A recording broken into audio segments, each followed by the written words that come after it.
Well,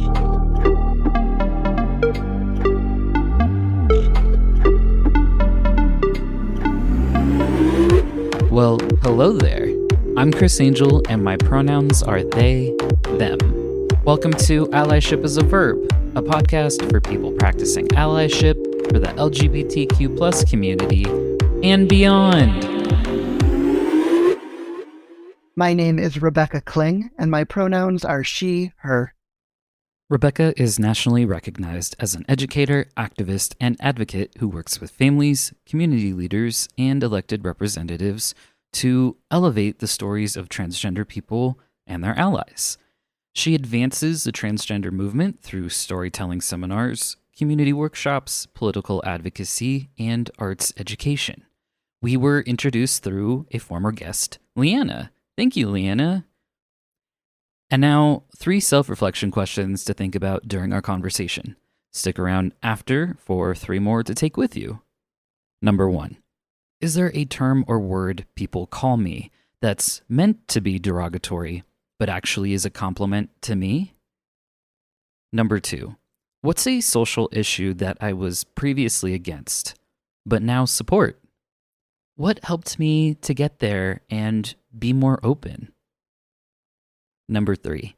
Is there a day or sleepover camp I would have loved to have gone to as a kid, but wasn't available to me? Who would it have been for, and what kinds of activities would we have done? And now, our conversation. You are queer, trans, Jewish, Chicagonian. I was trying to practice that before our conversation. An aunt, a geek, a writer and performer, and a rabble rouser. So I want to just pause quickly to ask, especially for folks who may not be familiar with it, what is a rabble rouser? Because honestly, I grew up with my dad and my grandma, and it just feels like something my grandma would have yelled at me in a bad way, but would have felt like a compliment to me. So what does that mean to you? A rabble rouser is someone who gets folks riled up. And it is often used sort of derogatory. I could totally imagine a grandmother saying, "You're being such a rabble rouser today." Yeah. In my mind, there are things that people should be upset about. And I recently heard, and I love this phrase, a friend of mine who's at the ACLU, Jillian Brandstetter, talks about an enthusiasm gap.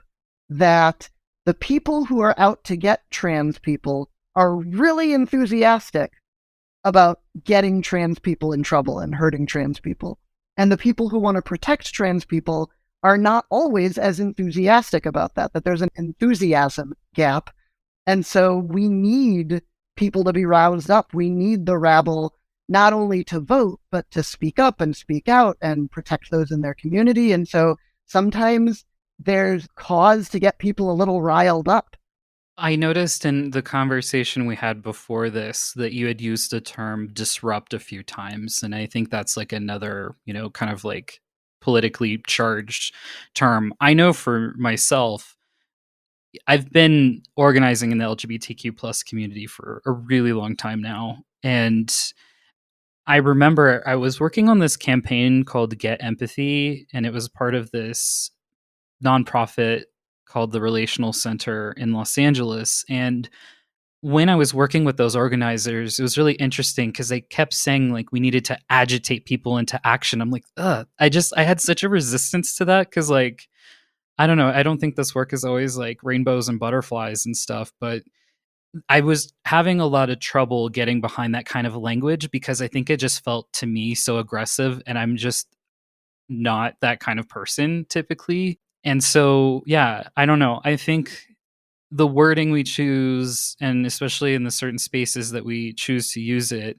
is just super interesting. But now I think I've grown to be okay with it, and I understand it because the way I would share it with someone else is, we are trying to break patterns that are not serving us. And you're nodding your head. Exactly. Nodding my head makes for great audio. Yes. I'm trying to make sure people get the vibe of what's happening. I think you're completely right in that we shouldn't start with agitation or with disruption, but that those need to be on the table, that we can't assume that really calm, polite, respectful conversation is always the answer. I think it's always the place to start. Mm-hmm. And it's always important to give that empathy and allow that room for growth and understanding. But there have been many opportunities for growth and understanding. It's rare that some of these politicians are taking those opportunities. There was a really beautiful piece recently about a Republican state official in Oregon who talked about how he learned what the trans community was, and he talked to doctors and he talked to trans people and went from supporting a ban on medical care for trans youth to opposing it, or I think more specifically from opposing something that was supportive of trans people to supporting something that was supportive of trans people. And those people do exist, but there are also lots of, unfortunately, politicians and elected officials who have had countless opportunities to learn and grow and have been met with empathy countless times. And at some point, the response needs to be, we're disrupting that. We're agitating that. We are getting people riled up. We are rabble-rousing and saying, this isn't acceptable. And whatever the this is, whether it's racial injustice or lack of access to reproductive health care or lack of access to healthcare in general, or trans issues or immigration or accessibility, like there are all of these issues that are connected, and that we should always start from a place of empathy and understanding with those who disagree with us. But I don't think that empathy should necessarily be infinite. Yeah. Something that was interesting about that Get Empathy campaign, it was one of my internships in my social work program. And by that point, I was in my master's program. And what was interesting is we talked about the professor out of Harvard who had come up with, and they modified it for the program, but how to tell your story, which I know is part of what you do as well, but breaking down like what are the elements of storytelling so that you can tell people the why of why you're involved in a certain like kind of activism, for example. And I think that's a really interesting place to be. But before I take us down all of the rabbit holes that my ADHD ass will take us on, rewinding a bit with the other intersections, what do all of those intersections mean to you? Part of what I try to remember is that no one is just one thing. So walking through the world, there are lots of things people may perceive me as, and some of them are things that I want people to perceive me as, or I expect people to perceive me as, and some of them may not be. But to remind myself that everyone walks through life like that, and that the people who I see as one thing are also complicated, nuanced people who, again, deserve to be met with empathy and understanding as much as possible.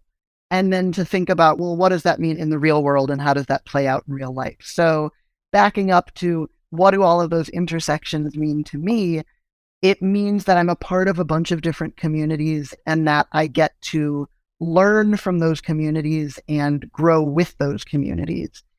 In my mind, all of those identities are related, or most of those identities are related and connected in terms of being queer, definitely informing how I think about being trans informing how I think about being Jewish informing how I think about writing and performing, think about how I am an aunt and how I play with my niece and my nephew, that informing the type of activism and advocacy I do. And so all of those things trying to connect across differences and connect across identities.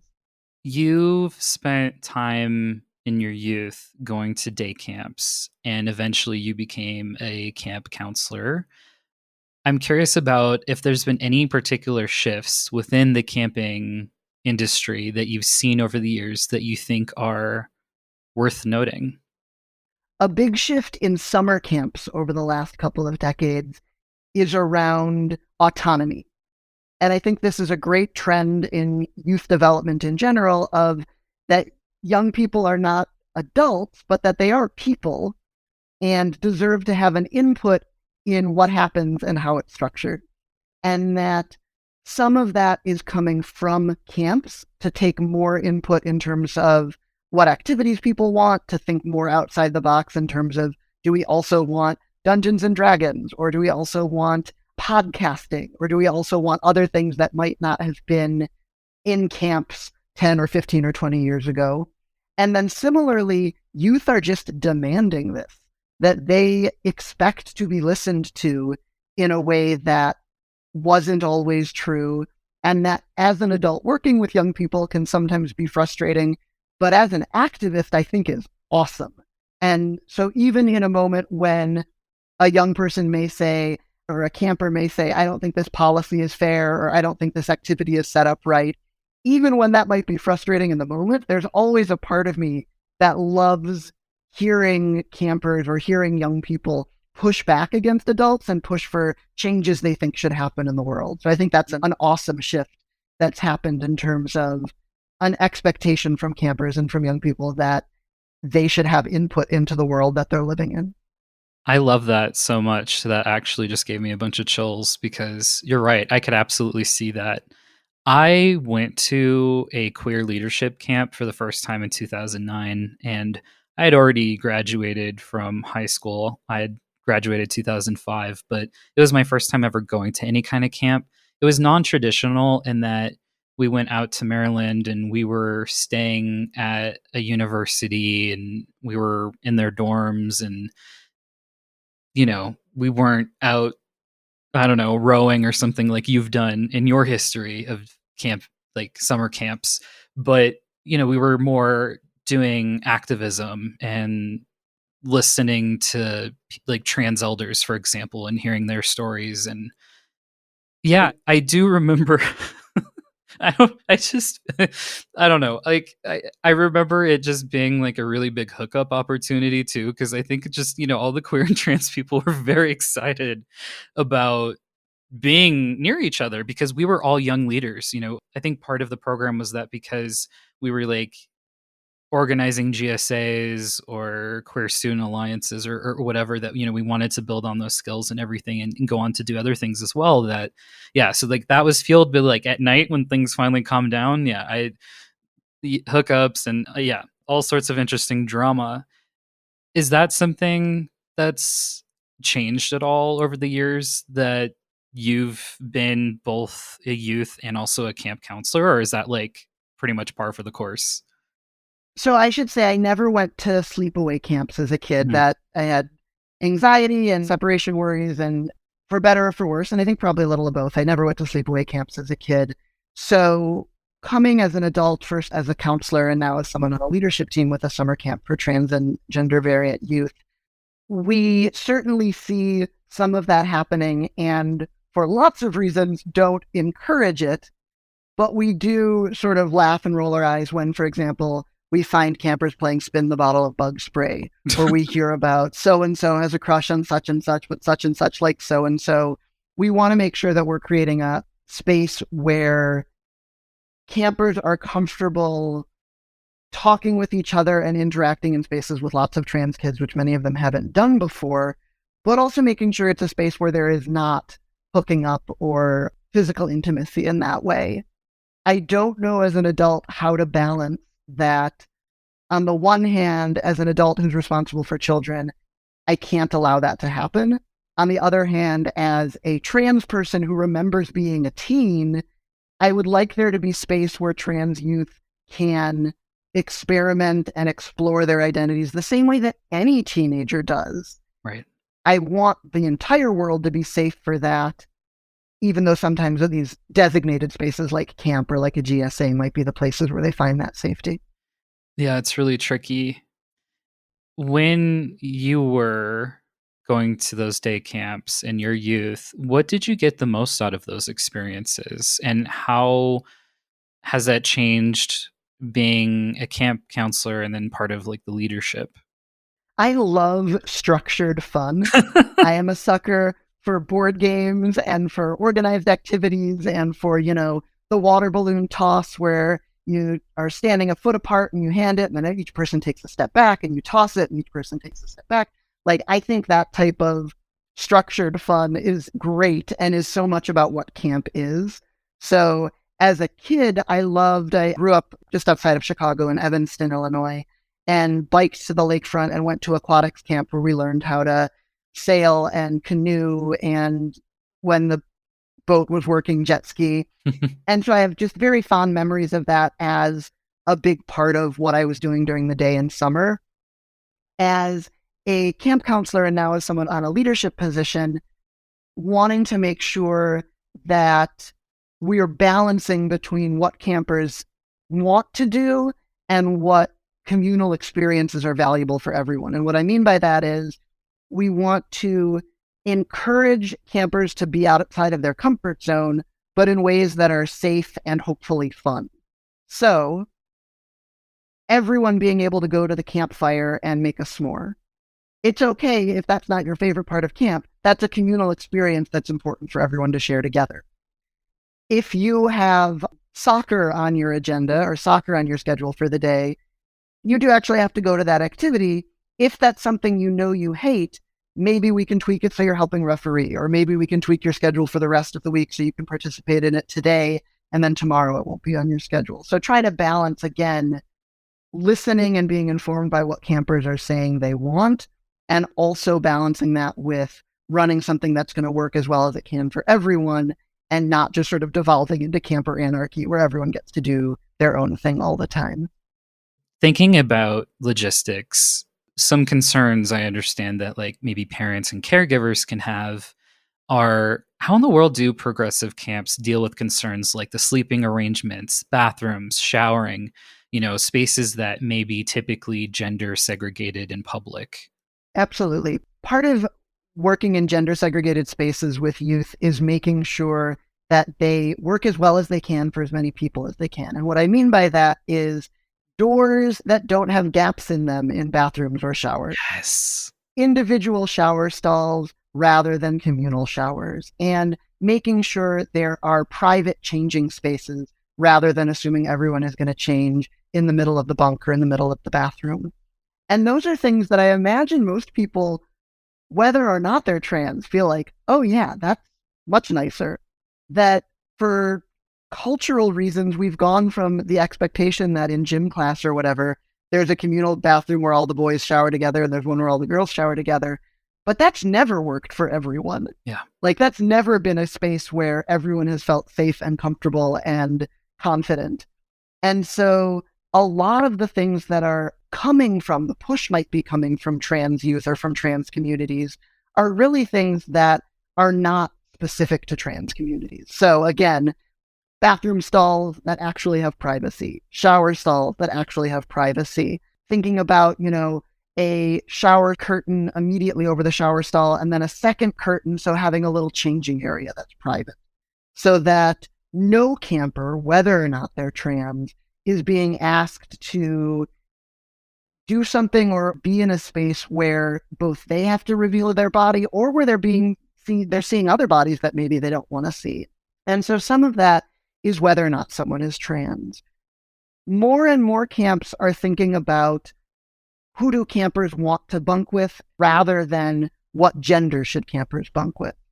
Sometimes that is going to turn out to be boys' cabins and girls' cabins. And if that's what campers are selecting, I don't think there's anything inherently wrong with that. I don't think we should be forcing that type of mixing or that type of I don't know that we need to be forcing that in cabins or in restrooms or anything. There should always be an option for someone to go into a space that feels safe and comfortable for them.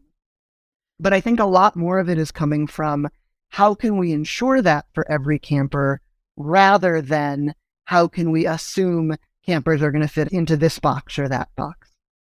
Right. Sleeping arrangements can feel a little trickier, but I don't think they fundamentally are, for all of those same reasons, that campers are not necessarily actually observed by awake counselors 24/7.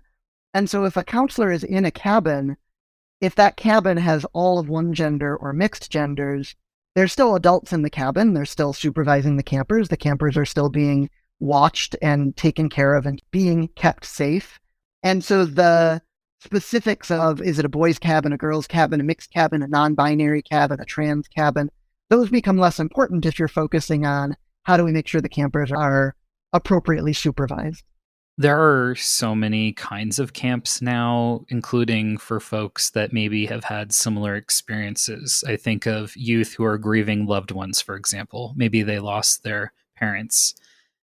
Do you think that there should be LGBTQ plus camps, and that all other camps should strive to make those campers feel welcome and supported too? I absolutely think it's a both and, that there should be camps available for folks who want that identity community, as well as camps where all different types of people and identities are mingling and mixing. And to use some specific examples, many camps that are just sort of general summer camps don't necessarily have the thought or the leadership or the staff yet to really uplift and support trans campers in the way that they deserve to be uplifted and supported. Some of them do, and more of them do. And for campers who want a space with other trans people, with other kids like them, having that as an option is really important. Also having broader queer camps that aren't just for trans kids, but for the entire LGBTQ community. Also having camps for different experiences, whether it's different health conditions or different physical conditions or different experiences of grieving the loss of a loved one. It's really important to have spaces in our life where there are people like us around and there are parts of our identities we don't need to explain. Mm-hmm. For some kids who are coming from communities that might already be really supportive, that might be less important at a summer camp. And they might want or not want to come to a camp just for trans kids for different reasons. For some kids who don't have that community in the outside world, that camp becomes incredibly important. But in a perfect world, having options where there are lots of different things. One of the things that the camp I work with is intentional about is we are, as much as possible, a traditional summer camp. We have canoeing and archery and arts and crafts and a rock wall and a variety show and s'mores at the campfire. And we do not have talks about what it means to be trans or activism workshops. Inevitably, that stuff comes up, and we work with our counselors for how to facilitate those conversations, but we don't build structured space for it. For some of our campers, that's really what they want. They want a space where they can, quote unquote, just be a kid. Yeah. For some of our campers, they are activists and advocates in the rest of their life, and they might really like a space that talks more about advocacy and activism. And for them, that might not be something they get at our camp, or they might go to other camps, like you mentioned, where there is more of that advocacy and activism focus. And I really think it's different strokes for different folks, that different campers, just like different adults are looking for different things, different youth are looking for different things, and having all of those options. The end goal should certainly be a society where any camper can go to any camp, but also that we have spaces where when there are unique identities or backgrounds or experiences, that community is really, really important. Something that's been top of mind for me as of late is being non-binary and also discovering that I'm ADHD and autistic. I really love being in spaces that other people are also neuroqueer. I love being in those intersections. And I know, and I couldn't spout the facts off the top of my head right now of what the numbers are. There's a pretty significant chance that those who are gender expansive in some way may also be autistic, like more specifically. Is that a conversation that y'all have been having in leadership about how to make those spaces more accessible for folks and learn what y'all need to learn to know about like sensory experiences and things like that? When we're thinking about the type of camp space we're building, we want to make sure that it's working for as many of our campers as possible and balancing that with creating a cohesive experience. So something that's come up more and more is sensory sensitivity and particularly noise sensitivity. Mm-hmm. And that has been an increasing conversation as more and this is anecdotal, this is not research-based, this is only my personal experience with what I've seen, that we certainly have had more and more campers who either in their intake forms or once they're at camp identify some sort of noise sensitivity. That's led to some difficult conversations around when and how do we want to have camp songs. That's a really important part of camp culture and of a communal experience, is singing silly songs together and being silly together. And I would even go so far as to say that there is value in sometimes being pushed outside of your comfort zone and being in a space where everyone is singing, even if you don't love that, or being in a soccer game, even if you don't love that, or being in a canoe, even if you don't love that. I think there's value of trying things outside of your comfort zone, balancing that with not wanting to force anyone to do something that is harming them or that's really causing distress. Yeah. And so we've had a lot of conversations about, inside the dining hall is an incredibly echoey space. And one of the things campers love to do is called sevens, which is about banging on the table and then banging cups on the table and then you clap. And it's this whole rhythm thing that I can never remember. And it is miserably obnoxiously loud. And that's sort of the point, is that sometimes it is fun to be miserably obnoxiously loud. And so we've tried to figure out, okay, how can we also seat campers outside where there isn't that echoey and there isn't that noise in the same way? How can we maybe say we can do sevens once at dinner and that's it, rather than 3 or 4 times at every meal? And how can we say, if a camper comes up, and this goes back to camper autonomy and youth autonomy, if a camper or a counselor comes up or a staff member comes up and says, this isn't working for me, whether it's the noise or where they're seated or how it's played, and maybe yesterday they were fine, but today the way their day played out, they don't have the same reserves and energy to be able to take that seriously. I've sort of joked that 50 years ago, there might have been the attitude of stop crying or I'll give you something to cry about. And that now we want to avoid that. And we want to say, okay, I'm taking what you're saying seriously.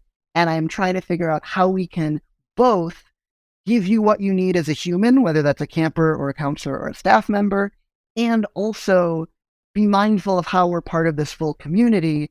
And one of the things that we've tried to talk a lot about is what is the difference between being uncomfortable, which we all experience from time to time. And I do think that we want to build resilience in our campers, versus being unsafe or causing harm, which we never want. Those aren't easy things to answer as adults, and they're certainly not easy things to answer for young people. So it's definitely an ongoing conversation. We're not as concerned, it's not as relevant to us if a camper has a specific diagnosis, other than wanting to make sure we're able to support the needs that come from that. A piece of allyship is also when you can do so as an organization. And so something that's come up in the camp that you've worked with for, I think you said this is the 12th year, is there was a name change. And I was curious if you could talk about that experience of like why and how that came to be.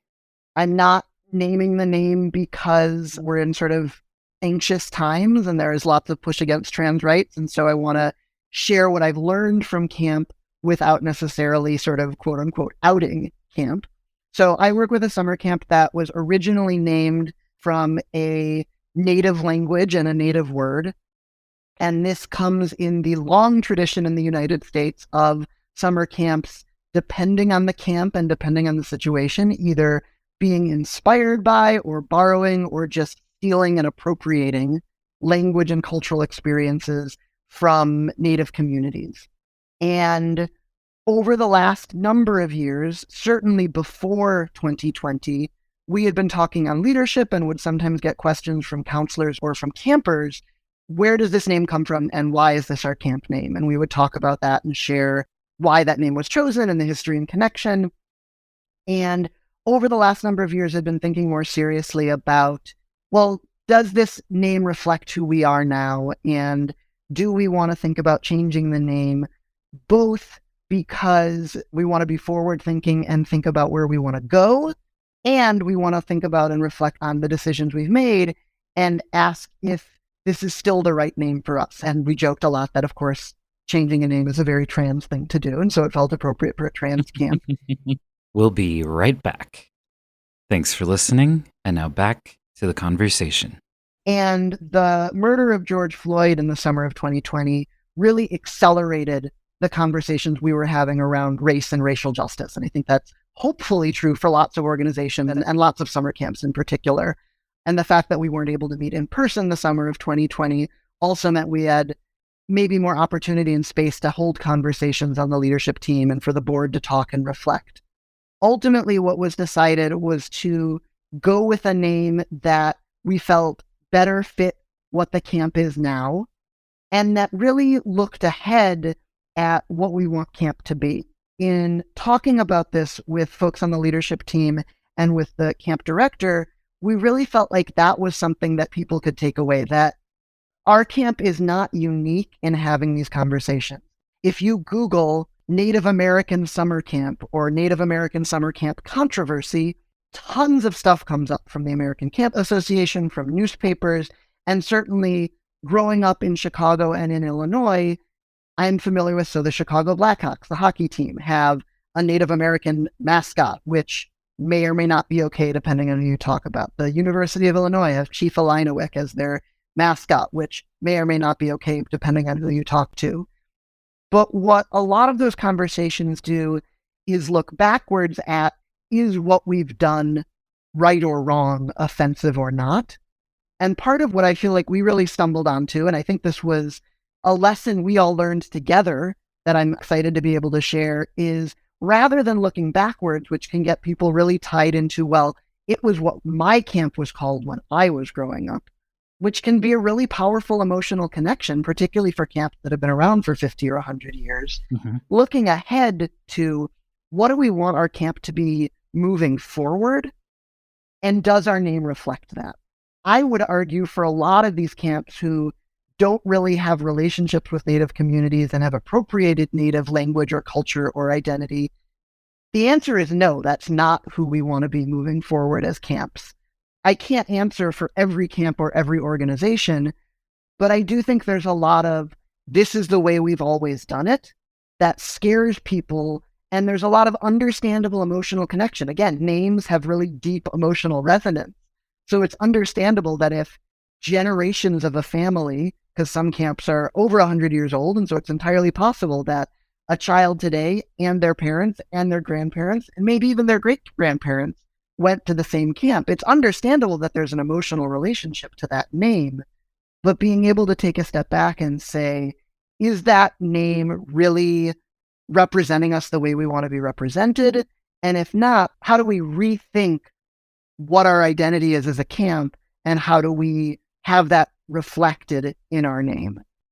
Those were not fast or easy conversations always, but I am really proud to think about how we've talked about it with our camp and the lessons we've learned in terms of, simply because it's scary or difficult doesn't mean it's impossible.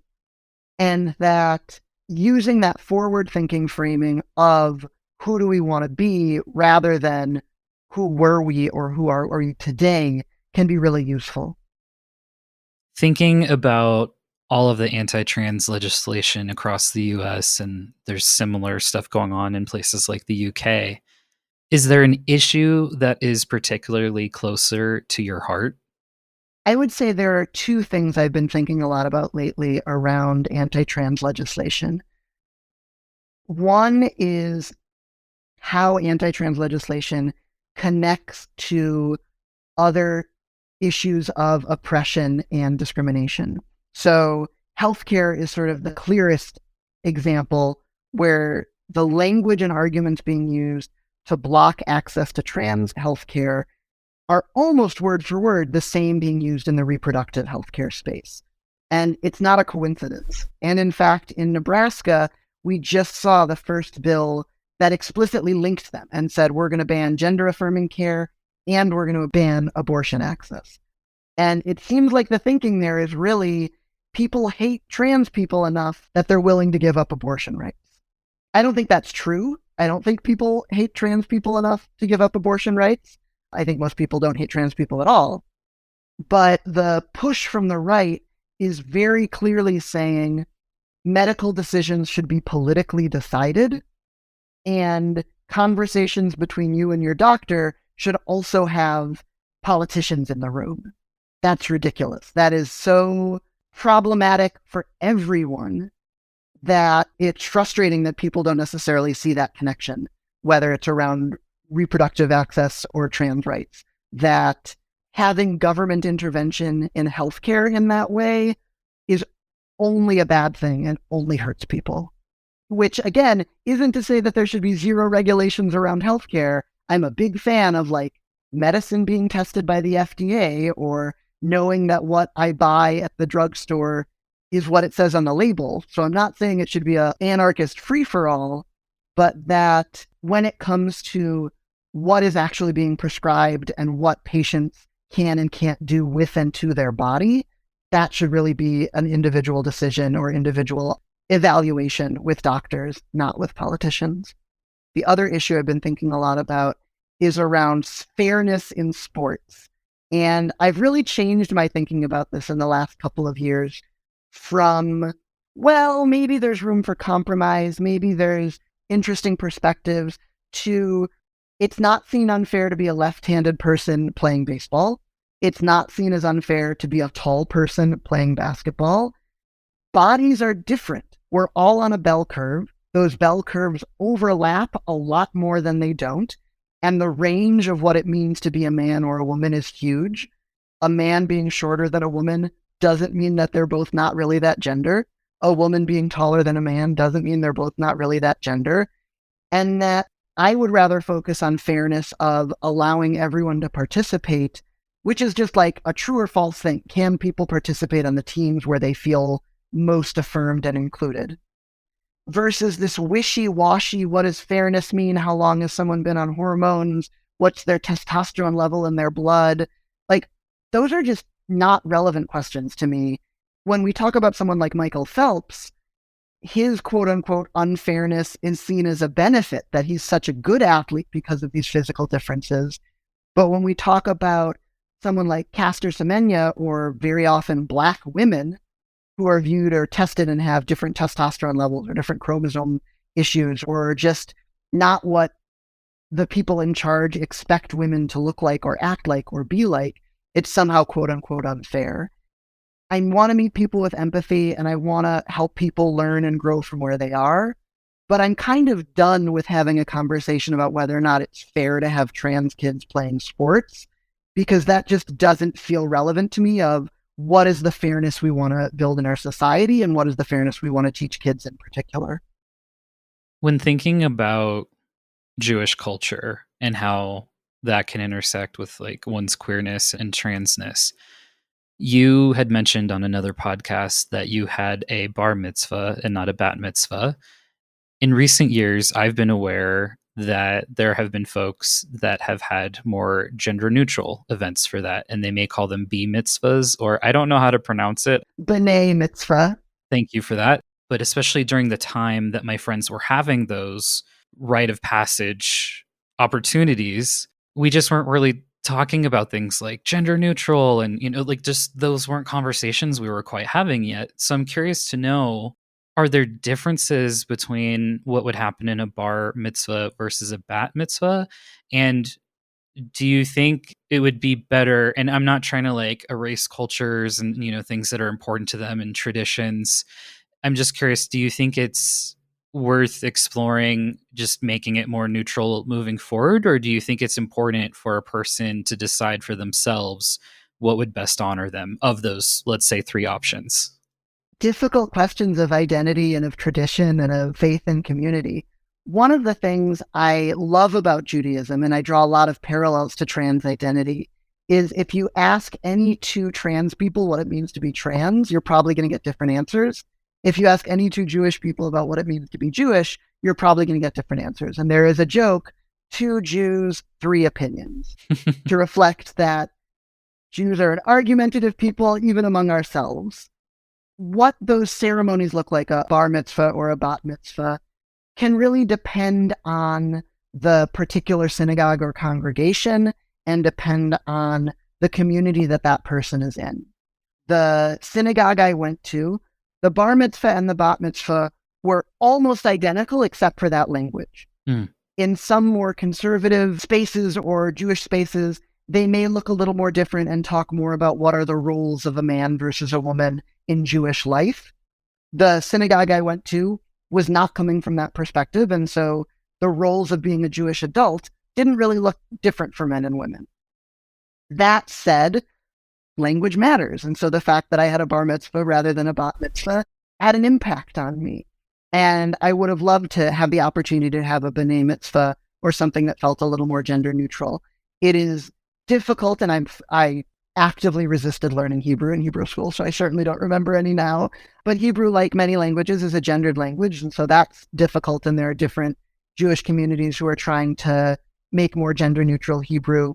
I don't think those are easy questions to answer. I think my preference would be to default to something more neutral like a B'nai Mitzvah, but I also don't want to take away the opportunity for someone who really identifies as a Jewish boy becoming a young man or a Jewish girl becoming a young woman to have that. Language is also funny because how we talk about it can change over time. So in my mind, I had a bar mitzvah. I remember wearing this tie. There are still photos of it somewhere in a box in my closet. If it ever comes up, my mom talks about my bat mitzvah, which is her way of showing allyship and of showing how much she supports who I am now and who she thinks about who I was, or how she thinks about who I was in the past. Mm-hmm. That's not something I asked her to do, and that's not something I think other people should or shouldn't do. It's just an interesting way to think about language differently. At the very least, I would encourage any community and any faith community and any Jewish space to ask these questions of themselves and of their communities. Why do we gender things the way we do? And do we need to? Is this something that is fundamental to our religion or to our practice of our faith?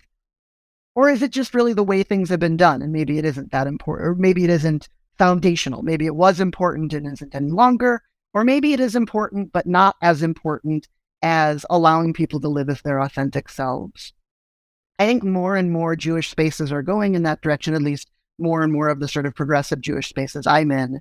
But I also don't have kids and don't have friends with kids who are at that age yet. So I'm not really sure how those conversations look like today. Do you know of anyone who's trans or non-binary or gender expansive in some way and who's had a bar, a bat mitzvah, and I don't know, maybe recreated it later on in adulthood? I certainly know folks who have informally done that sort of for fun, to not do a formal ceremony in a synagogue with a rabbi, but maybe on a birthday that is a multiple of 13, or maybe not even on a birthday that's a multiple of 13, maybe having some sort of party or celebration that is framed as a bar or bat mitzvah. There's a great website that I would encourage people to check out if they're curious, Trans Torah, which has a lot of resources and compilations and potential ideas for what prayers might help in transition. And in Judaism, for conversion, people immerse themselves in what's called a mikveh, which is a ritual bath where someone dips themselves entirely and they have to get it. Every part of the water is supposed to touch every part of their body. And so I know some trans folks who have used a mikveh as a ritual or ceremony as part of their transition. These are still things that people are sort of figuring out. And again, one of the things I love about Judaism is that there's really no one way to practice or to be a Jew. And so I love that people are experimenting with that. And I'm sure we're going to see more of that as more people continue to think about, how do I be trans and these other parts of my identity.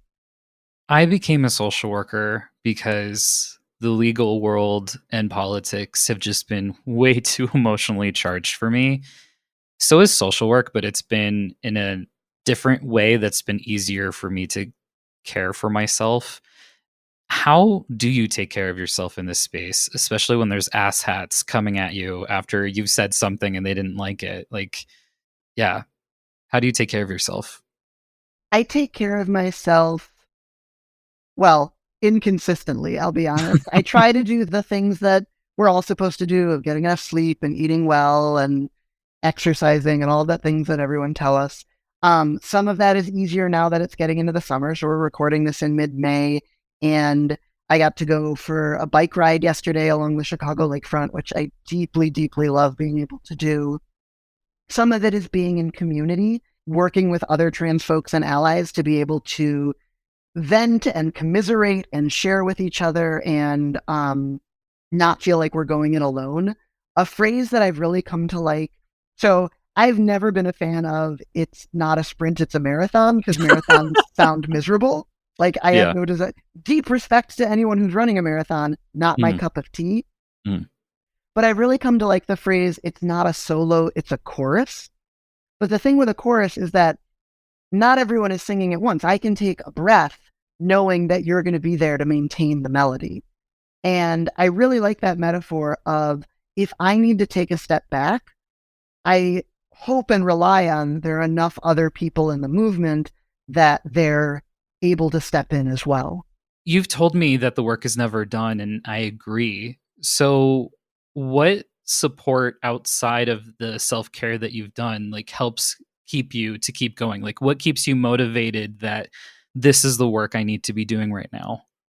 I stay motivated both by thinking ahead and looking back. So the thinking ahead, I love seeing trans youth, whether it's at the camp that I work with or online or in the media, and knowing that there are just more out trans people of all ages than there have ever been before.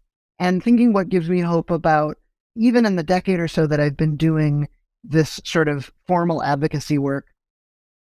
I don't know that it's that. I think it's more longer than that.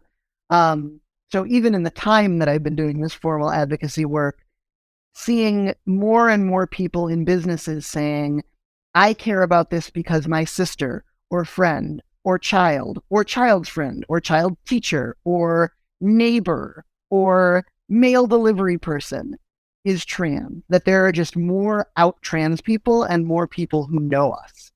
And it's really hard to imagine that going backwards. And so that's something that gives me optimism. The existence of and outness of and presence of things like this podcast that just didn't exist, fundamentally didn't exist even 10, 15 years ago, let alone 50 or 100 years ago. Looking backwards, I've been thinking a lot lately about issues that were multi-generational fights. And I would say at the end of the day, all issues are multi-generational fights, but things like what must it have felt like to be a Jew in Germany in 1930? What must it have felt like to be a woman pushing for women's suffrage in 1880? What must it have felt like to be an abolitionist working in 1810? And thinking about those were all what must it have been like to be an AIDS activist in 1980? Like thinking about all of these different things that took generations and are still not done. Certainly accessing the vote, racial equality, the AIDS crisis, like none of these things are over. Victories in some of them took a long, long time. That still meant that people continued to fight and that community continued to be built and that generations learned from each other. And I am not a glass half full person by default. By nature, I am a glass half empty person, and sometimes even a glass is on the floor broken and now there's liquid everywhere. But I try to think about, I am part of a long line of, and I mean that literally in terms of the many times that Jews have been oppressed throughout history, and also just sort of figuratively in terms of advocates pushing for change. Part of a long line of people who don't always live to see the changed world that they believe in, but continue to push for it and believe that it's possible. And that's really what I keep coming back to, that I hope the world I want to see is coming within my lifetime. I certainly want to see it and will be bummed if I don't, but that continuing to push for that change is possible, and continuing to hope and imagine what that changed world will look like is critical, even when it feels like it's impossible. Just like the work is never done, transition may never be done for some folks. I'm more of a visual person, so when I think about transition and when I think about medical, social, and legal aspects of that, historically, a lot of folks have made it sound like you're going from one point to another, and it's just like very definitive. And for me, it's just felt like a very complex subway system that I'm like, moving on and off of trains. I'm going in different directions and, decide I want to go completely different direction from where I've gone previously or where I was planning to go. And I guess like when you're explaining transition as a concept to other folks, and especially when you're driving home the point of, for some folks or a number of folks, I don't really have, an exact amount there, it's never done. How do you typically explain that to people? A metaphor that I really like is that it's not all or nothing, it's a buffet, and that people can pick and choose what works for them and learn and experiment what works for them. That some trans people know from day one, this is their journey and this is their arc, and these are the medical and legal and social changes they want to make, and that is great. I didn't feel like I knew all of those things. And so, in my mind, to use a specific example, I didn't decide one day to go on hormones. I decided to ask my therapist about it. And then I decided to make an appointment with an endocrinologist. And then I decided to keep that appointment. And then I decided to get a prescription for estrogen. And then I decided to fill that prescription. And then I decided to take a pill on day one. A lot of the things we talk about, particularly with medical transition, may be permanent eventually, but not on day one. And learning about them certainly isn't permanent. For me, the idea of a la carte or a buffet says you can try things out. There's no one order you have to go in, and there's no ranking of what you should or shouldn't be doing.